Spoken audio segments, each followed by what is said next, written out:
everybody, and welcome here to Tozzis. I want to welcome all of you and our guests that we have here today. In a few minutes, you'll meet some of them. On behalf of the Pro Football Hall of Fame, the Board of Directors of the Pro Football Hall of Fame Luncheon Club, I call to order the 30th meeting of our 61st year of the Pro Football Hall of Fame Luncheon Club. Invocation today, followed by our Pledge of Allegiance, will be given by Reverend Andrew from Trinity Church of Christ. Please join me in the spirit of prayer.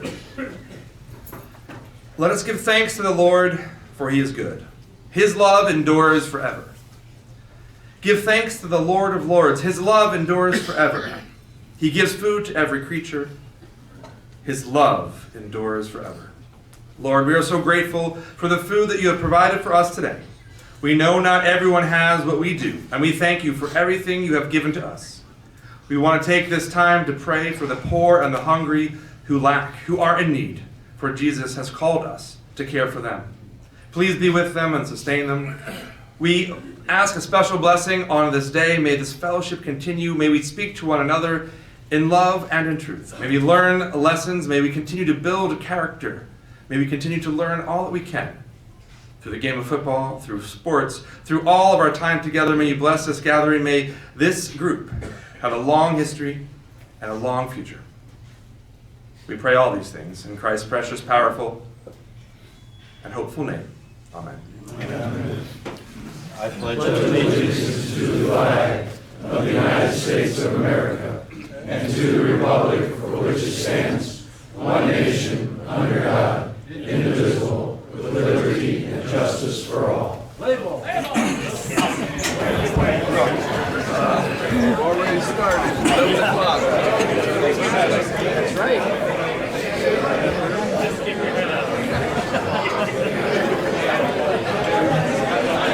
Thank you, Reverend. All right, we have a little bit of things to cover here before we hear from our speaker today. First of all, I want to introduce some folks that are here and are special not only to us but our speaker. To my immediate right, we've got three of the teammates from Jeff's high school team. We've got Buster Richardson, Scott Anthony, and Matt Reynolds.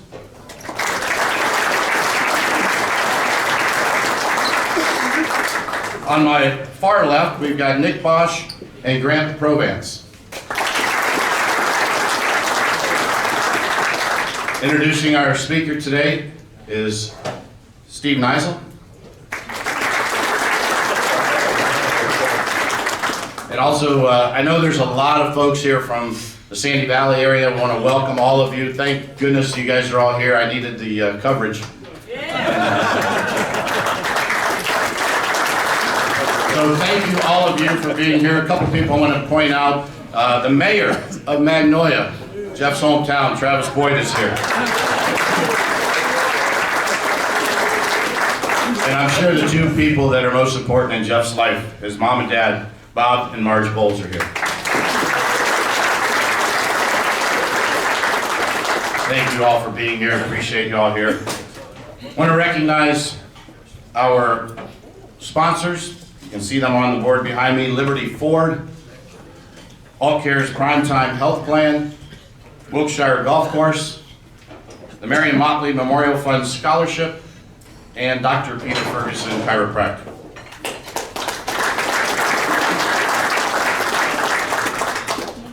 Oh, also want to mention thank you to Dick Strayer, who filled in for Ron back there at the 50-50 last few weeks. Thank you, Dick.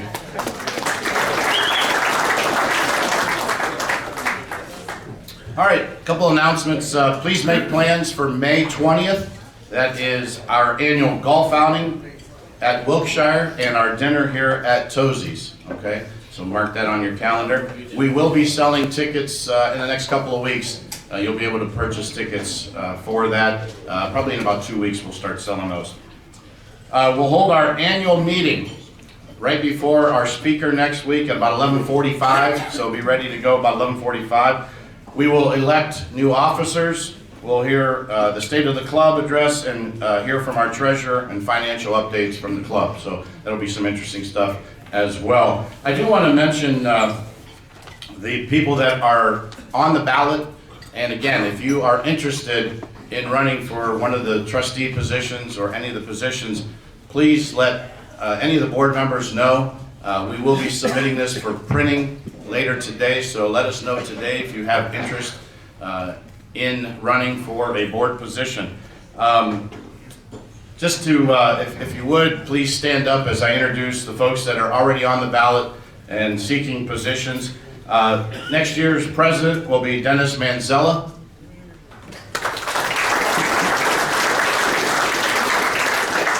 Vice President, Doug Miller, running for Vice President.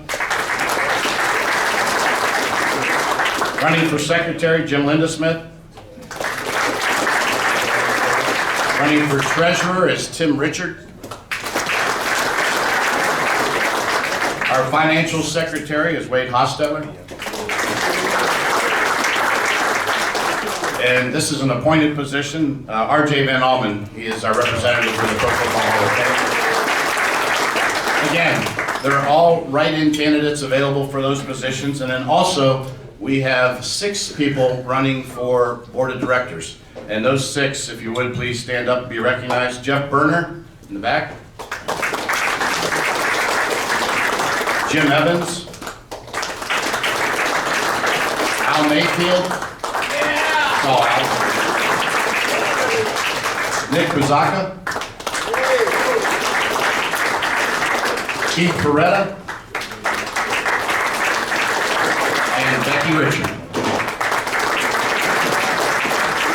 Those are the folks running for board positions, and for those of you that are interested, again, we can add your name to the ballot. We'd love to have a good competition and a healthy competition for our board of directors for next year. The Pro Football Hall of Fame residency program, we talked about this last week. The Hall is bringing in Hall of Famers on a near weekly basis to really hang out in the community. It's really an interesting program that they're doing. They're going to enjoy their new Canton residency is kind of what the whole goal is. Leroy Butler and Tim Brown have already been here. And I think this week we've got Joe DeLamalure coming in, and I believe Ozzie Newsome and Dave Logan. So there's going to be 3, I believe, this week coming in. You'll see them around town. Also want to remind everybody about the Marion Motley Memorial Fund Scholarship. The deadline for that is May 1st. All right, so if you know a high school senior that is someone that would be worthy of that, again, they do have to be a descendant and of one of our members. So you have to be a member of the Pro Football Hall of Fame Luncheon Club. So if you have someone that you have in mind, please let us know. The payout for the board, the March Madness board, Bill Costello was doing that. If you haven't gotten paid, make sure you see Bill, and he'll get you your money. Also, how many of you watched the Masters yesterday? Wow, Scotty Scheffler, winner by 4 strokes, so congratulations to him, 27 years old, and won $3.6 million. Not bad, not bad. Got a baby coming, he needs it. All right, we're going to ask Jeff to pull the 50-50, and I'll give it a good turn here. $222. Ozzie's got your money.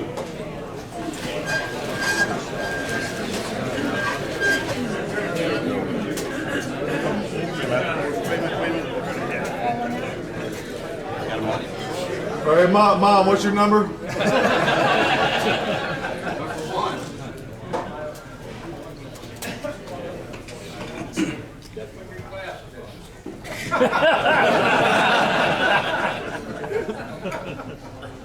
$622-945. 945.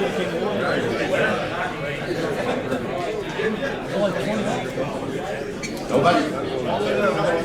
Wait, let me check mine. Oh, wait. All right, we've got a winner right down here, Oz.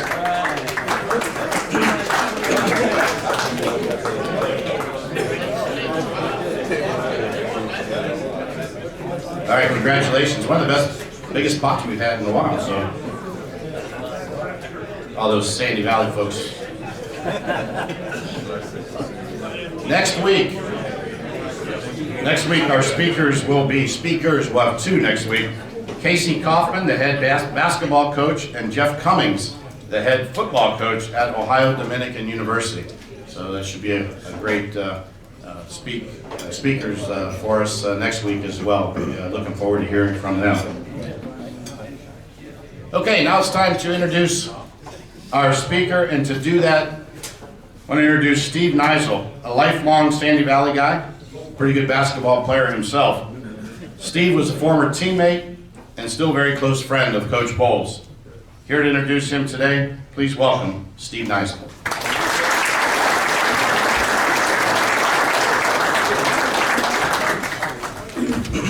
Thank you, Frank.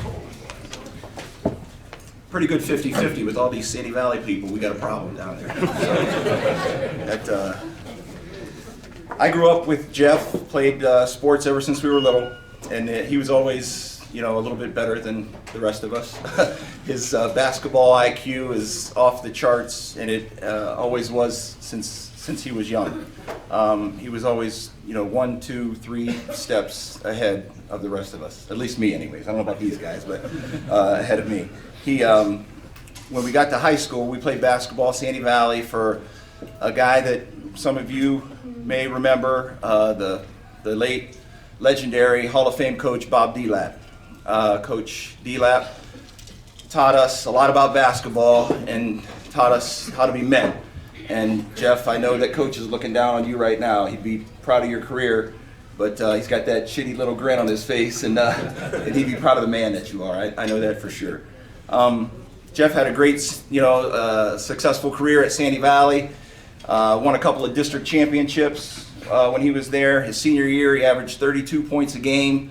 First team All-Ohio, finished second in the Mr. Basketball award for the state of Ohio, as being pretty heavily recruited to play at the next level, and then had a devastating knee injury in an all-star game, and ended up, a blessing probably, walking on at Ohio University to play basketball there. Jeff's probably one of the most competitive guys that I know, and busted his butt and earned a scholarship, became a scholarship athlete at Ohio University. And I don't know if you guys followed the MAC back in the 90s, but those OU teams were loaded with talent. They could play with anybody in the country, and they did. They won a lot of games. Jeff's role changed a little bit on those teams. He was kind of he was a leader out on the floor, but he's the guy that was taking a charge or getting a critical rebound or diving for a loose ball, on the ground, and he was very successful in that role. Stuff that you don't see on Sports Center Top 10, but his teammates and his coaches knew how important that role was, and named him captain of those loaded OU teams his junior and senior year. So it's pretty impressive to have a guy like that. He graduated from OU after a successful basketball career with a degree in biology. So if you want to ask any questions, any biology questions during the Q&A, I'm sure he'll be able to rattle off answers. But he dipped his toe into the coaching world and was a graduate assistant at OU for a couple of years. Went to Division II Charleston. From Charleston, went to Marshall University, coached there. Back to Charleston, and then Robert Morris. Spent some time with Coach Dambro of the University of Akron. Had some really good teams when Jeff was there with those guys. Ended up with Coach Thad Mata at Ohio State. Coached there for 7 or 8 years. Had some great teams when he was coaching there, the Final Four teams and whatnot. And then got his first head coaching opportunity on Long Island, New York at Stony Brook University. Led Stony Brook to the NCAA tournament. And then the OU job opened up, and Jeff was a no-brainer for that job. He's been at OU, just finished up his 5th year, I believe, at Ohio University. Won 20 games this year, averages about 20 games, 20 wins a season in his 8 years as a coach. He's got 150-something wins, so very successful, hard worker. His teams are always well prepared. They're always well coached, and you're in for a fight when you're going to play one of Jeff's teams. He He's a great recruiter. I think in my opinion, his best recruiting job would have been at Division II Charleston, because that's where he met his wife. That's where he met his wife. And if you guys, she's not here today, but she's absolutely gorgeous, and she's smart, and she's funny, and she's hardworking, and she's got a great personality. So that's to me, that's his best recruiting job that he's ever done. Look at him. He's really not anything to look at. So, Jeff and Katie have been married for 23 years. They have 2 beautiful children. His daughter Sydney is a Division I scholarship athlete at Florida State University. She's a swimmer at Florida State, just finished up her junior year. And his son Chase is a senior in high school, finishing up his senior year, and he's going to walk on and play basketball for his dad at Ohio University. So we're excited to see that. But basketball has taken Jeff all over the world, literally all over the world. But Stark County and Sandy Valley and Magnolia are his home. And we couldn't be more proud of all of his accomplishments on the hardwood. But we're most proud of Jeff because he's a great husband, he's a great dad, he's a great son, he's a great friend. And those are the reasons that we're proud of Jeff. So let's give a warm Hall of Fame Luncheon Club welcome to my friend and the guy I love, Jeff Boals.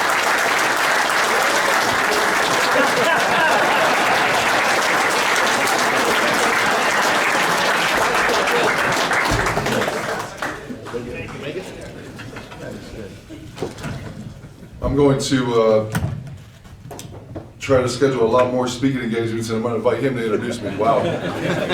Very, very impressive. Thank you for the introduction. But awesome to be here. Thank you for your time. Anytime I'm asked to speak here, I will never ever turn it down. Born and raised Magnolia, Ohio, Stark County, my roots, Sandy Valley. Shout out to all the Sandy Valley people here.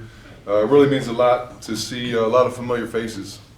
And when you go through a journey of life, I've been coaching 29 years. You meet a lot of people through every stop. And these guys to my right and to my left had a lot of great times and memories.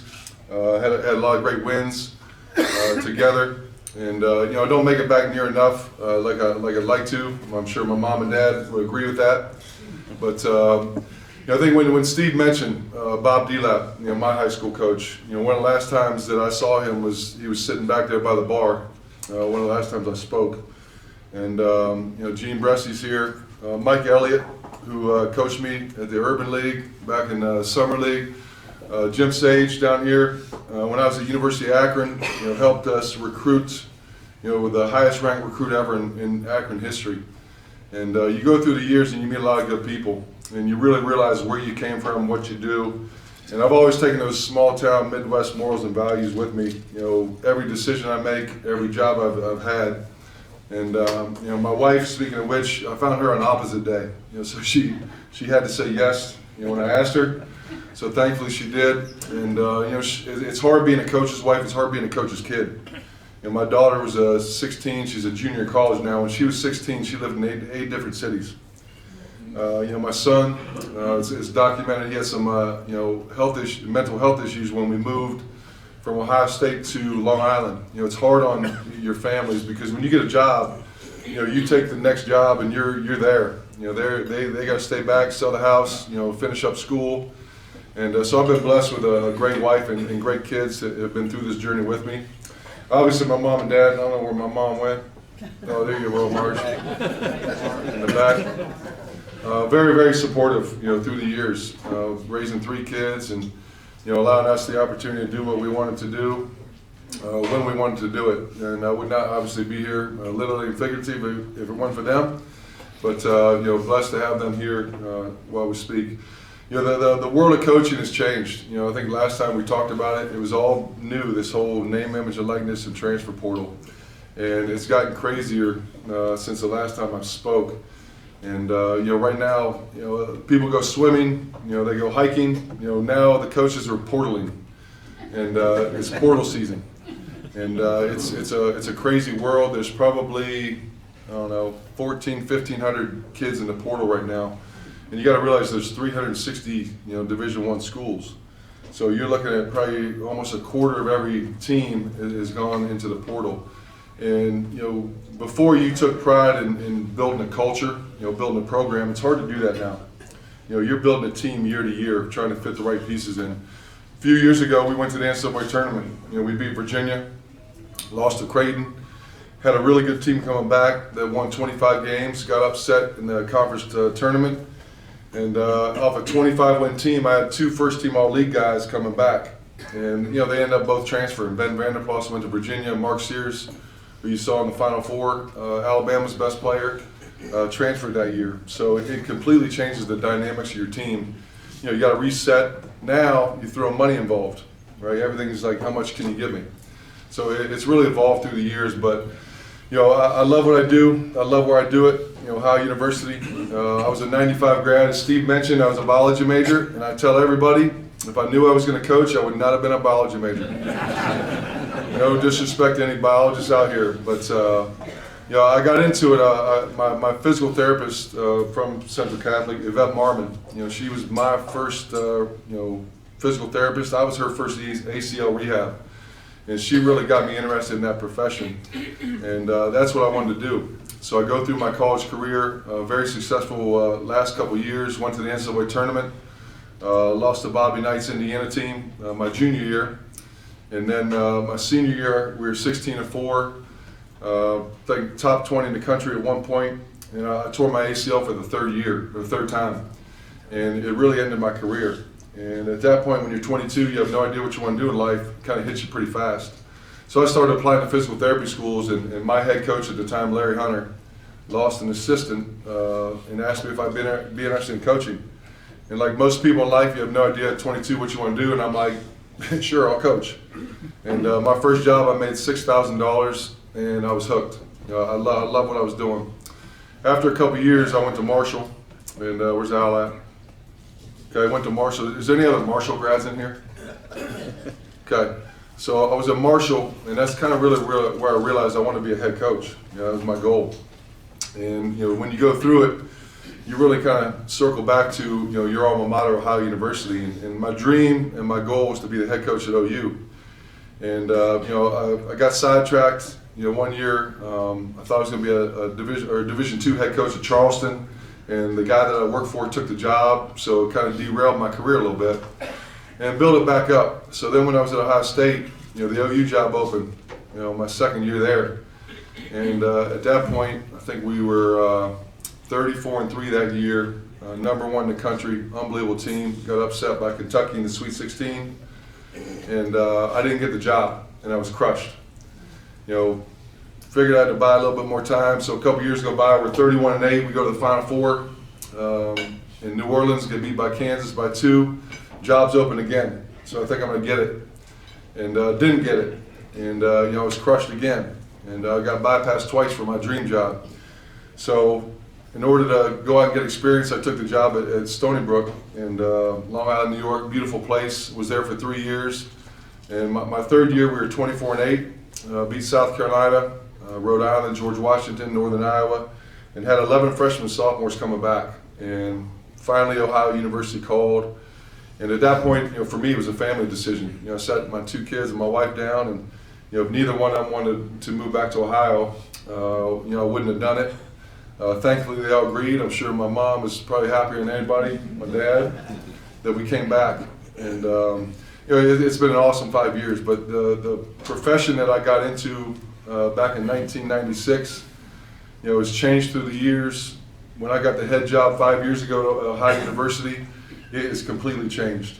And the way this is going, I think college athletics is going to end up with some type of employee union. It's going to have to be some type of collective bargaining agreement between the players, the schools, the coaches, because the transfer portal, these kids can go in the portal, every single year and be eligible to play right away.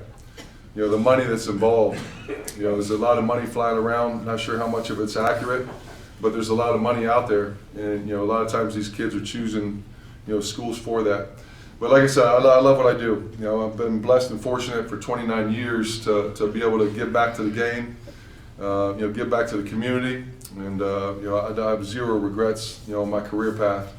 But I think for us, this past year we had a really good year. We got better through the year. We had a lot of injuries. Our best player tore his shoulder, had labrum surgery, and missed the whole year. And we kept getting better. I think we won our last 7 in a row, 11 out of 13, heading into the MAC tournament, and felt really, really confident going in. Lost to Akron. We were up, I think, 10 at halftime. Ended up losing by 3. And I thought we had a team that was good enough to make the NCAA tournament and even advance. That's in our league. It's tough. It's a 1-bid league, so you prepare your whole season, for those 3 days in March, and playing up at Rocket Mortgage Fieldhouse. It's a great atmosphere. We have a great alumni base in Northeast Ohio, so it's always fun to go back to that. But we came up short, and normally you'd have a time to exhale, time to breathe when your season's over.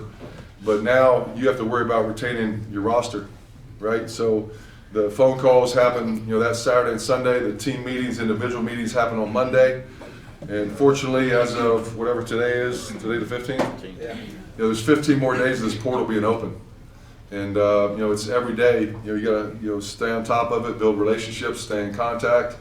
But our 2 best players are returning. So I think we have a chance to be really good next year. We still have 3 scholarships. We've had a visit last weekend. We got a couple more coming up this week. So you're constantly evaluating, constantly seeing who's going into the transfer portal. Everyone asks me, like, hey, is that going to change how you recruit? We're going to still recruit high school kids. I really believe in building these kids up, developing them, and hopefully we treat them the right way. Like the AJ Claytons of the world, and they want to stay. But you recruit a kid like Mark Sears, who nobody was really high majors were offering. Shot 29% his first year as a freshman. Second year, shot 40% from 3, averaged 20 points a game. You risk the chance of him leaving. But we'll continue to do that. We have 2 high school young men that we signed early. Jesse Burrs, who's from Delaware Hayes. They played in the state Final Four this year. And then we signed a 6'11" kid, Aiden Evans from Kentucky, who turned down multiple Power 5 offers. And both of those, if they come in and do what they're capable of, they're going to be in a situation as well. But Aiden had some teams call him, Power 5s, to see if he decommit, and he stayed loyal and true, and believes in us, and what we're doing. Relationships matter. We have a young man from Ashland University, 6'9", Vic Searles, that's transferring for his 5th year. And ironically, his dad was a manager when I played. So that's a big reason, how we got involved with them. So we got 3 commitments right now, and a great core group of guys back. So I'm really excited about next season and kind of where it's going to go. Matter of fact, the power of Twitter, I think Steve had mentioned it. When I played on some really good teams, I played against a Rick Pitino, Mark Pope team back in '94, '95. We were ranked 14th in the country. They were ranked 3rd. And it's the first time I really realized the refereeing at these bye games. Where's my ref at? There's somebody, the ref back here, Timmy. But literally, Kentucky has white jerseys on, and they had the ball, and they literally threw it out of bounds. And the ref's like, white ball. We're like he just threw the ball out of bounds, white ball. So we ended up losing that game by 5. So Rick Pitino put a tweet out this morning to Mark Pope congratulating him, thanking him for playing at home and home. St. John's is going to go to Kentucky this coming year. Kentucky's going to return it next year. So I retweeted Rick Pitino's tweet and basically said, hey, look forward to getting you in Athens. We'll also come to Kentucky this year and get a return game in Athens the following year, based on our competition 94-95. And I haven't heard back yet, so hopefully, we get a home and home with Kentucky, out of this tweet. But, I always enjoy coming back up here. Like I said, it's an awesome crowd. Hopefully my man Steve Nizel, who's a new member, can get a seat. He's got his table back there with his buddies back there. You might lose him now that he's at the VIP table. He's going to work his way back towards this way. But can't thank all my Sandy Valley friends and family for coming. Great to see these guys. I haven't seen some of these guys in years. Buster looks exactly the same. The mayor, Travis Boyd, looks exactly the same. Everyone else I think has aged a little bit. A lot of gray hair. But that's what coaching 18 to 22-year-olds will do to you. But At this time, I know there's a lot of questions. This is one of the better IQ crowds I speak to, and there's a lot of great questions. So fire away. No question's a bad question. Jeff, since you've been a coach at OU, who do you consider your biggest rivalry in the MAC? Yeah, so our biggest rival is Miami. Any Miami grads in here? You got one? I wish I would have known. I would have talked a little slower.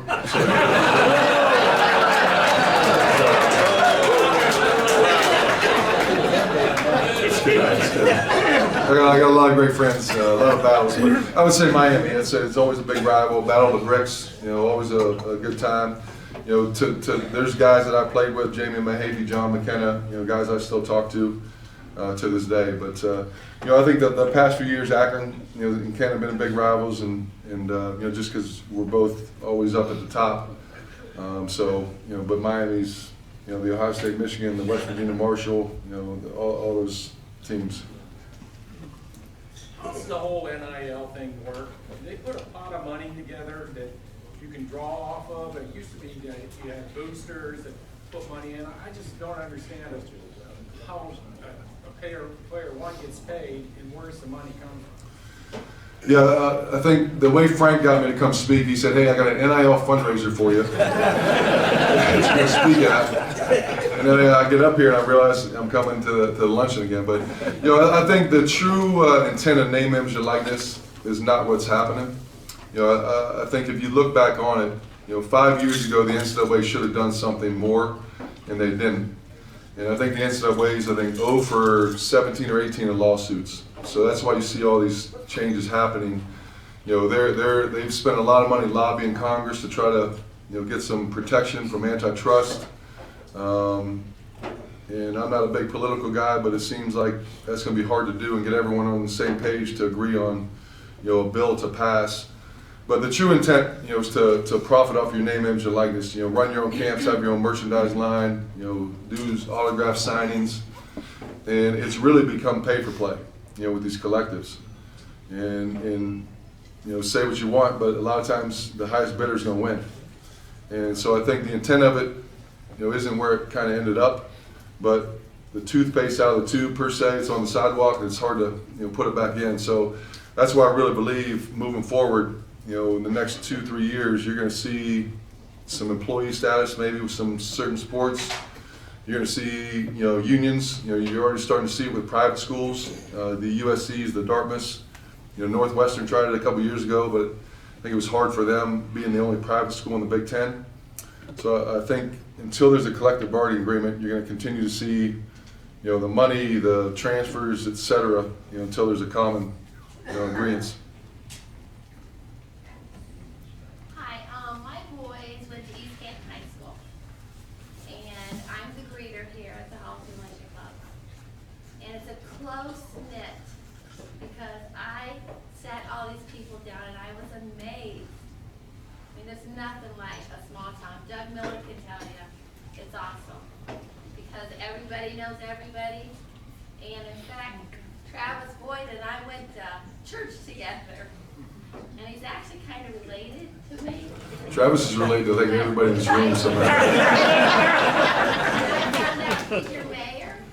He's the mayor. He's been the mayor from day one. He just wasn't elected. This is a good story about Travis. So I was probably the biggest guy in our class, and I played 7th and 8th grade football, and I was really a running back, because every time I snapped it, the defensive line would be running at me. And my mom bought me a set of golf clubs, that summer in between 8th and 9th grade years. So I went out golfing with Trav and a couple other guys that summer, and I was absolutely terrible. I was shooting probably 80s, maybe for 9 holes, maybe a little higher, but I absolutely loved it.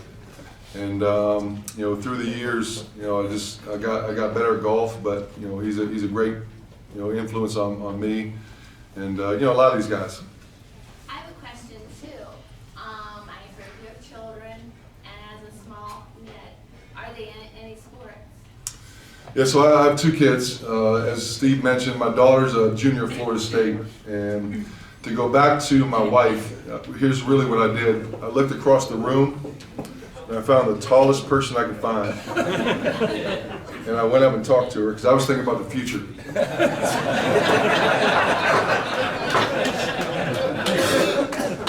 So I refer to my daughter as a footer. She's 6 feet tall.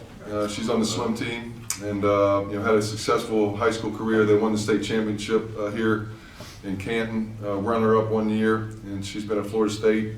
She wants to, be in sports management somehow, some way. And then my son Chase is a senior this year. He's had a great year on the basketball team. They were 20-5, lost in the district semifinals, and he's going to walk on, for me next year. And it's a little concerning, from my standpoint, from dad to son. But I called Coach Izzo up. I called Fred Hoiberg at Nebraska, Rick Stansbury, and a couple other guys, Porter Moser at Oklahoma, who had their sons walk on. And Chase, it's a coach, son, parent, son, type of relationship, and all of them said the best thing you could ever do is have your son as a walk on. No brainer, 100%. Like the time that you've missed growing up, from the recruiting and the trips, you're going to be around him every single day. And so I'm really excited about that, him coming next year. I think my wife's even more excited, I'm sure, my mom and dad as well. Okay. Well, thanks, Jeff, because I was really excited when I was seeing these people. I'm like, wow. Yeah, awesome people. Yeah. Thank you. Thank you. Rumor has it that Frank Soronis wants to donate $100,000 to your program, but he doesn't know how to go about it, so it gets to you. How do you do that? Well, what time's the lottery picked? Like 11:01? I text Frank at 11:05 to see if he won. And if I play the lottery, and if I do, when I win, I'm going to win. I don't know what day it's going to be, but I'm going to go out and buy my team. I'm going to hire you as my general manager, and we'll have some fun with it. And then I'm going to retire after 1 year. Regarding NIL money, whether it's OU or across the country, who has more clout, basketball or football, in terms of dollars and then in terms of clout to possibly unionize? Yeah, I think you'll see football kind of break off earlier than everyone else. You kind of see it now with the league transformation. With the Big Ten, SEC. And I could see them breaking off and having their own commissioner, their own playoff, their own league, their own rules, and that'll kind of, have a trickle-down effect. So I think football will do it first. It's a different beast because athletic departments are raising money, right, to keep everything going, and you need money to produce a really good team on the field. Because I learned a long time ago, the better players you have, the better coach you are. Right? So it's amazing. You good, coach? You agree with that, coach? Right? Better players, you have better coach. And now, you're not going to outwork anybody recruiting-wise. You're not going to out-relationship anybody. A lot of times it's how much money can you give me. You'll see drop-offs in some rosters. Some rosters you're going to see, get a lot of good players. There's a reason for that. For example, at OU, what kind of money is the top player getting on NIL in basketball and in football? Yeah, football I'm not real sure. Basketball, I would say our roster last year, without going into details, like there was a team in our league that their two best players doubled, what my roster made. And, it's tough, right? So, it's really not an even playing field. Like sometimes you feel like, no disrespect to the Indians, going against the Yankees in that type of market because the Yankees get anyone they want because they can outbid people. And I think until there's that even playing field with some type of collective bargaining, you're going to see that through every team, every league, every year. Yes, if one of your players went on the portal, would they be off the team? So it's funny you ask that. Depends on how good they are.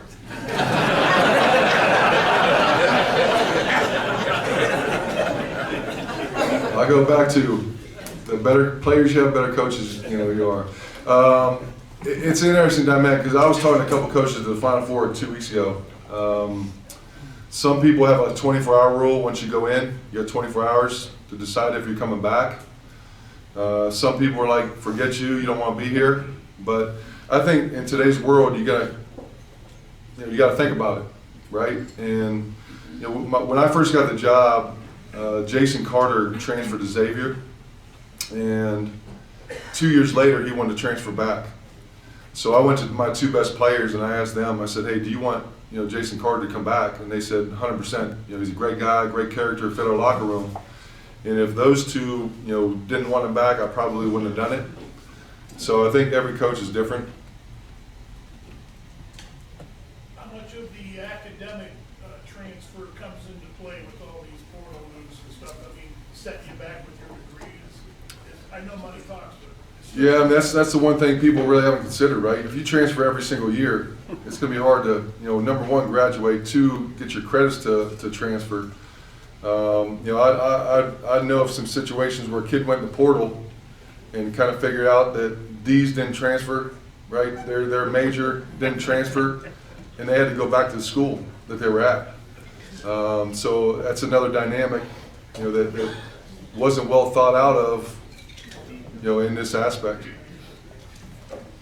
Jeff, the scholarship recruits, I know can decommit from time to time. So how with the portal, does the college have the right to commit that scholarship? If you say, well, now I've got a better kid in the portal when I offer the scholarship. Yeah, when a kid decommits, normally they have somewhere they know they're going. Very rarely do they decommit, and I can tell you story after story. My two best players were getting pulled by agents, other schools, before the season was even over. And I think it goes into transparency, relationship communication, just being honest. And if a kid decommits and I offer to somebody else and he wants to come back, you already committed to somebody else. And then we have 13 scholarships. And it used to be 6-7 years ago, you had 3 seniors, you knew you were going to recruit 3 high school kids. Very rarely did the transfer come into play because they had to sit out a year. You might have 2 juniors, you can start recruiting 2 juniors in the junior class in high school and build those relationships. Now it's year to year, right? So it's like day to day, year to year. My roster could change tomorrow, could change next week, next month. So you got to build those relationships. There's high major kids that or at other schools that we recruited out of high school that I still have a relationship with. Somehow, some way, if they didn't go in the portal, we might get them, because of those relationships. What part of the parents playing in these, for lack of a better word, negotiations for their kids? Yeah, that's a great question. I think I'll go back to I call them externals. People around the kid. A lot of times it's not the kid. It's the AAU, the high school, the uncles, the aunts, the brothers, the cousins, the coaches, whoever it may be, because these kids are 16, 17, 18 years old. They don't really know. And I remember when the year we went to the Final Four at Ohio State, we lost at Wisconsin by 20, which if you know anything about Wisconsin, that was like a 50-point loss because it's such a slow game. But we lost that game, and we came back to the locker room, and Thad Mata, had a meeting. He said, "Hey, look, I can't be the 8th person you guys are listening to. I know I'm not going to be 1 or 2, but I can't be 8." That's how many people around these kids that constantly tell them what they're doing wrong. They should be playing more. Coach is screwing you. So and so is looking you off. So they have a lot of negativity, sometimes filled into what they're doing. And it's tough as a coach, right, to know, number one, what they're being told, and then trying to deprogram them, right, to do what it's going to take to help the team win. But you look at today's world, these kids, these high school kids, how many AAU teams they change, how many high schools they go to, prep schools. Very rarely do you see kids sticking out at the same place. When I grew up, you didn't play, you worked harder. You bought your time, you try to figure it out. Nowadays, any type of adversity, a lot of times, kid leaves. And, I think, I don't know who said it, but, it's not really teaching the kid to fight through adversity, to be able to communicate, to work harder, by transferring. And some people do it for the right reason. I'm not saying they don't. tell them about the foreign players. So normally my dad, he's our rebound coach.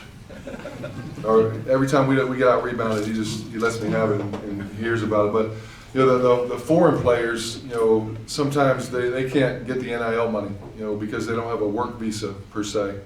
And there's ways around it, you know, if the kid goes home to do some social media posts. But, you know, sometimes, you know, if you have an international player, you know, they might be, you know, a little cheaper than, you know, a domestic guy, you know, because of that, you know, situation. But, you know, the whole dynamic's, you know, complex. And like I said, some new staffs are hiring GMs.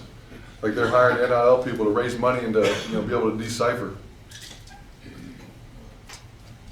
Jeff, was that just in the first year, or is that following throughout the career? Yeah, normally it's a month-to-month deal, really. You know, a lot of these kids sign scholarships. Some of the scholarships are 4 years, but with the way the rules are and the way the court system came out, these kids can now transfer without a penalty. And that's where I think you'll see this collective bargaining agreement go, where, you know, you might need to negotiate where a kid has to stay somewhere 2 years, or they can transfer one time without penalty, and if they transfer a second time, you might have to sit out a year. So, you know, as of right now, it's kind of open market, and, you know, a lot of these NIL collectives, you know, they sign these kids and, you know, to a month-to-month, 7-month deal, you know, go through March to see if they're going to stay or not. And, you know, it's, like I said, it's very complex. A lot more to it. Yeah, I was wondering why you picked OU to play, and the two guys that got the OU job before you, they still coaching? So, you know, my senior year, I tore my ACL in the state all-star game, north-south game. And, you know, back in 1990, you know, you were kind of damaged goods. So I had a couple scholarship looks that went away. And ironically, where's my Miami guy? So ironically, my two choices were Miami and OU. And I ended up going to OU. I love the campus, love the people. Coach Hunter, who was my coach, was a big influence. And, you know, I don't regret it. I was there, I didn't practice or play my first season. My second year, I played 39 minutes the whole year. And, you know, vowed that never to happen again, and ended up being on successful teams. I got a text chain with 10 guys I played with, you know, to this day, that all day, every day, we just crack on each other like we're in the locker room yesterday. And the two guys that got the job, John Gross is one of them. John went to Illinois, and then now he's at Akron. And then the other one was Jimmy Christian, who was let go at TCU, took the OU job, went to Boston College. He was recently at Kent, you know, helping out. Now he's the head coach at Canisius. Any other questions? Here we go. How seriously is the transfer portal and NIL jeopardizing the quality of the coaches moving up?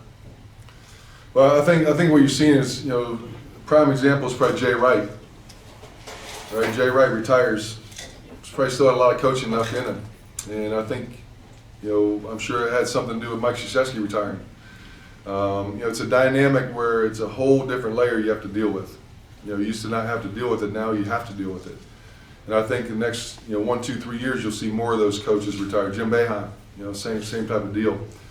And it's just another layer that you have to, you know, navigate.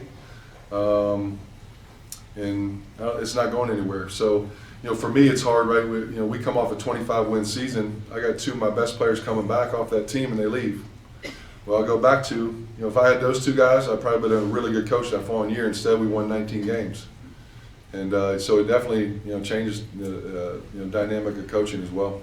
Well, most of the questions here are all NIL and transfer questions, not your team questions. Yeah, I think the hard thing too is, right, everyone has their favorite team. And, you know, when you're a fan, you enjoy following a kid from freshman to sophomore, junior, senior, right? You grow with that person. You know, it's like, you know, every year now you got to buy a new program. See, you know, who's number 4. You know, there's multiple teams out there right now with 6, 7 open scholarships. You know, which normally you might have 1, 2, maybe 3. And so from a fan perspective, you know, it's different because you like following these kids and growing with them and seeing their development and them get better. Hey Jeff, I might need a job. Did you have to increase your staff for NIL or collectives? Might make you our fundraiser. This guy right here's got the best mouthpiece on him, and it's never changed. But Yeah, NIL Collective, that's your new title. So if the season started today, tell us a little bit about who your 5 starters would be. That's a great question. So, we have 3 scholarships to give. So every Division I team has 13 scholarships. So we have 10 kids on our roster right now. And we lost our starting point guard graduation, our starting 3-man to graduation. We have a young man, Sharif Mitchell, that came back, who came to us from Creighton, had a great year, averaged 14 a game. Our best player, A.J. Brown, tore his shoulder. He'd probably start for us. He's back. Our starting 4-man, Aiden Hadaway, will be a junior. He's coming back. And then A.J. Clayton, who I think will be in the running for probably Player of the Year next year. 6'8" kid, he'll be back. So thankfully we don't start today though, or tomorrow. Do you have any dialogue with your players on this NIL negotiations? How does this they contact the players and tell them how you get 2 or 3 offers?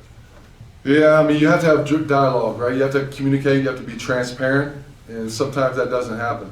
And I think an issue with us, there's these agents, these NIL marketing agents that reach out to these kids and tell them how much money they can make and how much money they can help make them. Meanwhile, that agent's making about 15 to 20% off of everything that kid brings in. So there's that pull, to it.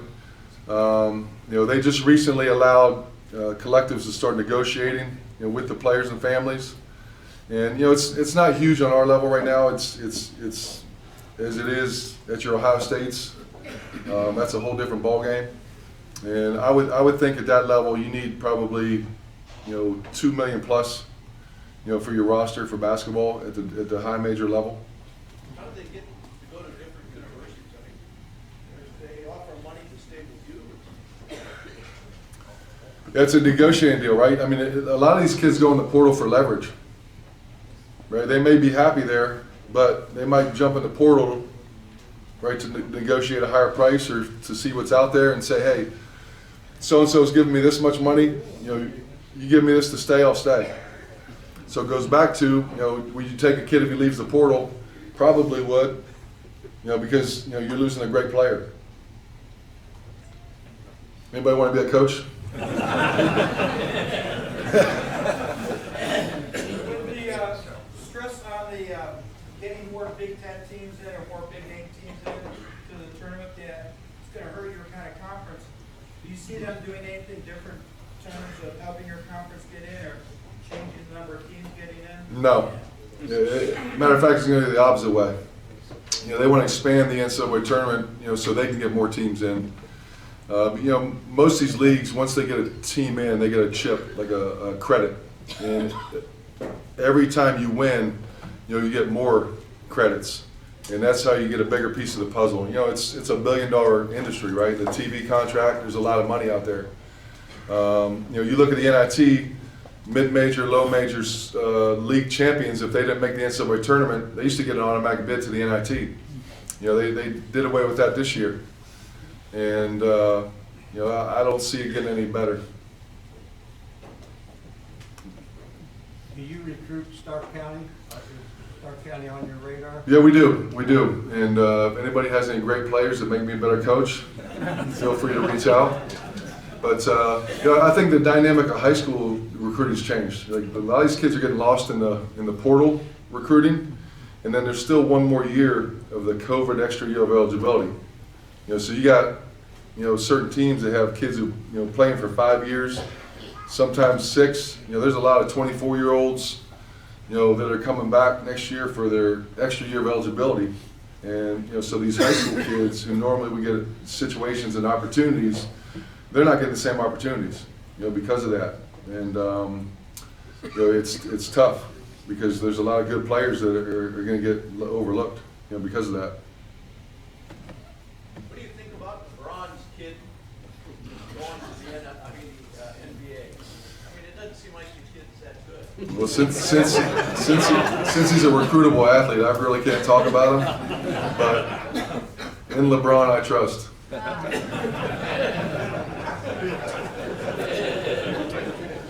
Any other questions? I do. Andy? Which online video do you prefer, the jump scare one or the dancing one?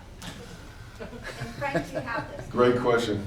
So you got to have fun when you do this job. And normally when we win, I dance, and I get critiqued all the time about my dancing for my 2 kids. They always try to show me these TikTok videos of the viral dance going on. I try to mimic them. I'm terrible at them, but sometimes they go viral. And I think you're talking about the Halloween one. Yeah, when you jump out of the players. Yeah, so I think it was 2 years ago, Halloween, I bought a morph suit, one of those body suits. It was all light gray, and we had these 2 mannequins that have our uniforms so we show recruits.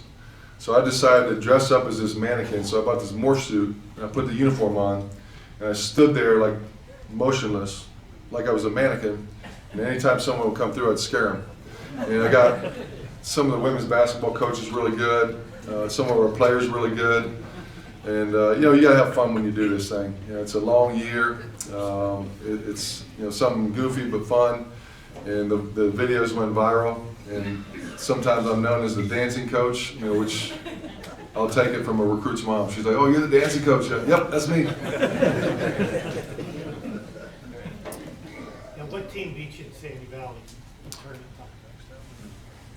So my sophomore year, it was it Gates Mills Hawken. Gates Mills Hawken. Oh, that's a great story. O.J. McDuffie. Oh my gosh. Yeah, sophomore, we played in the Civic Center my sophomore year.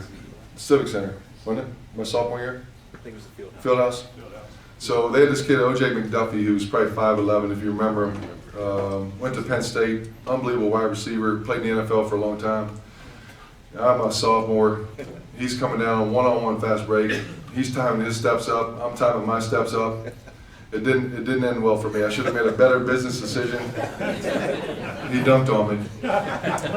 And then my senior year was in the field house as well. We lost to Youngstown Liberty by 2, and I left a 12-foot shot short, which to this day that shot haunts me, because I think we were going into the tournament. We were like maybe 500, and we went up. We played in a Salem district up in the Youngstown area, and every game we just got better through the course of the year, playing our best basketball late, and I think they were 24-0 maybe when we played them, and should have beat them, but lost to Youngstown Liberty.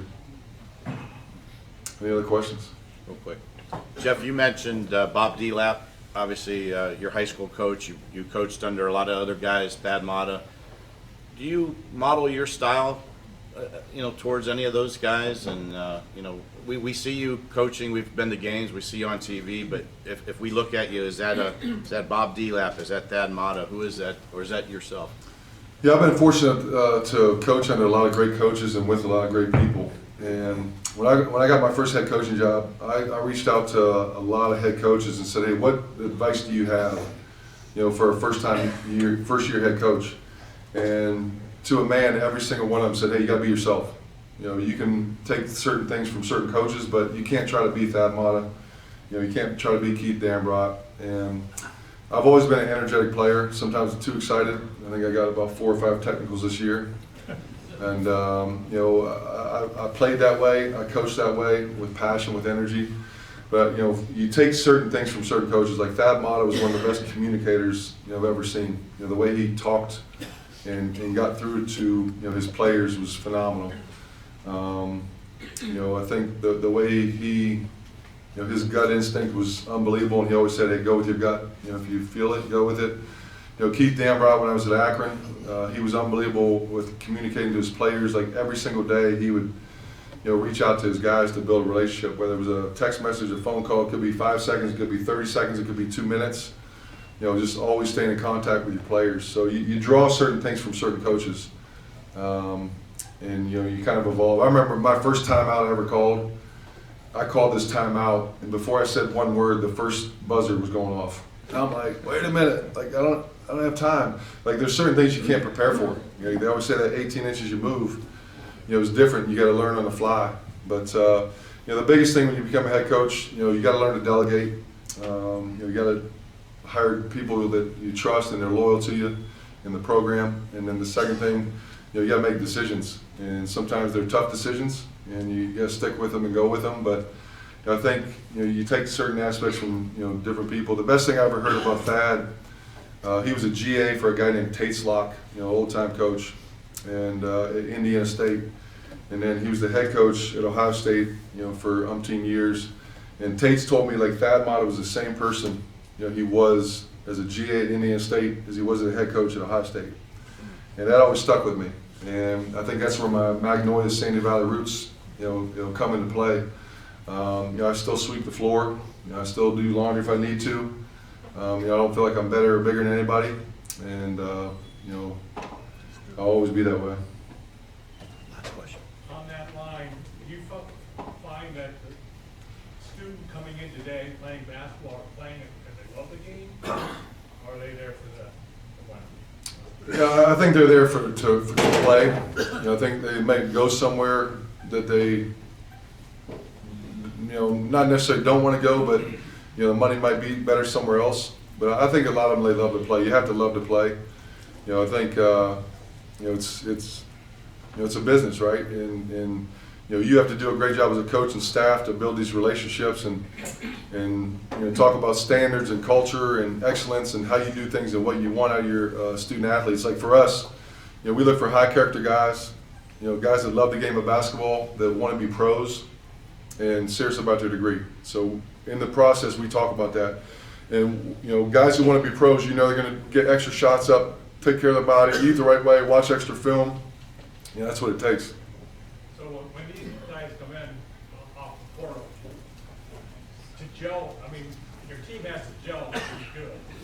The other players sort of look chip on them, or do they mesh? Yeah, I think you try to recruit someone. It's hard with the portal because it's like speed dating, right? You got to make decisions quick.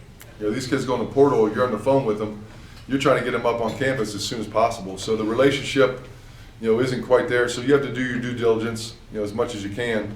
And then once you get them on campus, used to be 48 hours. You spend a lot of time with them. We put them with our players a lot. They'll go to lunch with them, have a round table with them. I'll send the recruit to dinner with our players, no coaches around. Because I think it's important for those guys, to understand who's coming in. And they might come to me and say, hey, look, he's not going to fit. Then we probably won't recruit him. Last one here. Any thoughts of Ohio State hiring an assistant with no,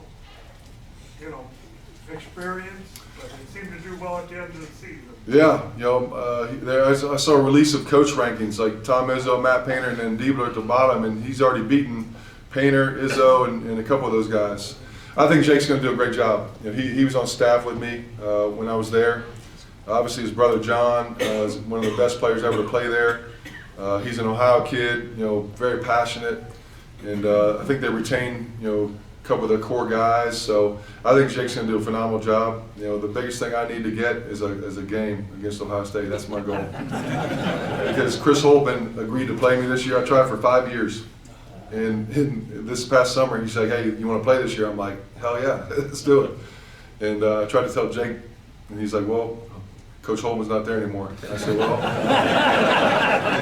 I still need a game. So, but I appreciate my Sandy Valley people here. I appreciate everyone here.